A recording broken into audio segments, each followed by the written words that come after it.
The regulatory landscape is constantly evolving, and this has implications for the quality of financial statements. It's important to stay ahead of the curve and to harness the opportunities that regulatory change brings.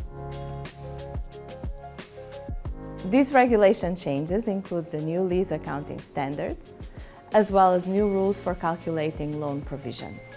The new lease accounting standards required firms to capitalize substantially all leases.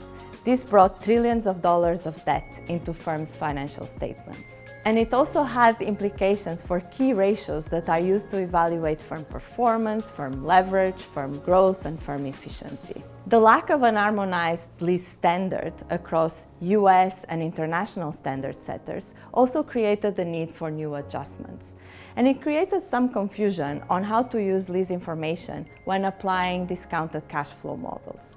Another important regulatory change is the introduction of a new model for the calculation of the allowance for bad loans. Specifically, the introduction of the famous CECL, the current expected credit loss model in the US.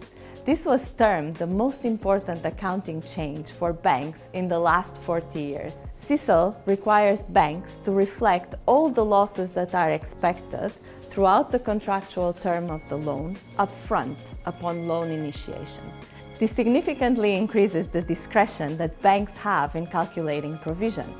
So it's important to understand when banks have incentives to introduce biases in their provision, to be able to detect these biases and to undo them when looking at their financial statements.